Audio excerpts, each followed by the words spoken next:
జయప్రదం చేయండి పిఎఫ్ సమస్యలపై పరిష్కారానికై నేడు జరుగుతున్న ధర్నాని జయప్రదం చేయండి. హైదరాబాద్లో జరుగుతున్న ధర్నాని, ఉమ్మడి ఎస్డబ్ల్యూఎఫ్ కమిటీల ఆధ్వర్యంలో జరుగుతున్న ధర్నాని, ఉమ్మడి ఎస్డబ్ల్యూఎఫ్ మరియు రిటైర్డ్ అసోసియేషన్ కార్మికుల ధర్నాని ఇవ్వాలి. డిమాండ్ నోటీసును వెంటనే రిలీజ్ చేయాలి. డిమాండ్ నోటీసులను వెంటనే ఇవ్వాలి. డిమాండ్ నోటీసు రిటైర్మెంట్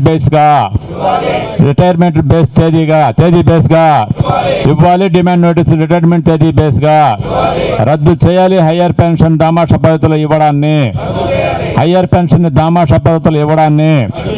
రద్దు చేయాలి. హయ్యర్ పెన్షన్ దామాషా పద్ధతులు ఇవ్వడాన్ని ఇవ్వాలి. హయ్యర్ పెన్షన్ పాత ఫార్ములా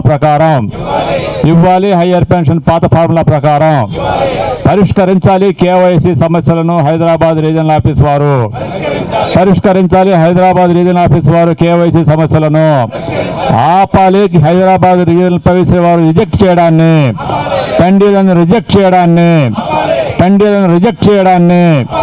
ఇవ్వాలి. డిమాండ్ నోటీసును చెల్లింపుకు విధిగా 3 నెలల సమయాన్ని, డిమాండ్ నోటీసు చెల్లింపు 90 రోజులు ఖచ్చితంగా ఇవ్వాలి.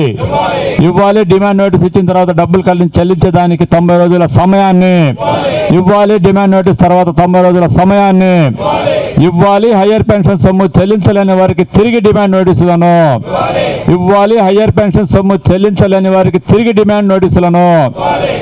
హయ్యర్ పెన్షన్ అనేక కారణాల ద్వారా చెల్లించలేని వారికి తిరిగి డిమాండ్ నోటీసులు మంజూరు చేయాలి. పారా 11(3), 11(4) ప్రకారం ఆప్షన్ ఇవ్వలేని ఆపినటువంటి హయ్యర్ పెన్షన్ అప్లికేషన్లను ఇవ్వాలి. హయ్యర్ పెన్షన్ను 11(3), 11(4) ప్రకారం రిజెక్ట్ చేసిన వాటిని ఇవ్వాలి, తిరిగి చెల్లించాలి. హయ్యర్ ఆప్షన్ రిజెక్ట్ చేసిన 16,000 మంది వారు కట్టిన సొమ్మును, హయ్యర్ పెన్షన్కై 16,000 మంది వరకు కట్టినటువంటి సొమ్మును తిరిగి చెల్లించాలి. హయ్యర్ పెన్షన్పై రిజెక్ట్ చేసిన 16,000 మంది వారు కట్టిన సొమ్మును ఇవ్వాలి. కనీస పెన్షన్ 9,000 రూపాయలను ఇవ్వాలి.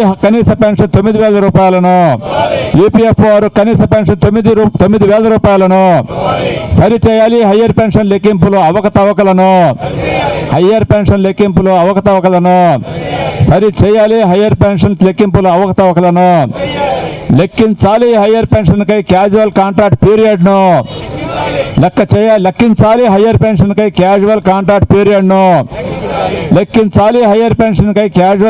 పీరియడ్ను ఇవ్వాలి. జాప్యం చేసిన హయ్యర్ పెన్షన్ కాలానికి వడ్డీని హయ్యర్ పెన్షన్పై జాప్యం చేసిన కాలానికి వడ్డీని ఇవ్వాలి.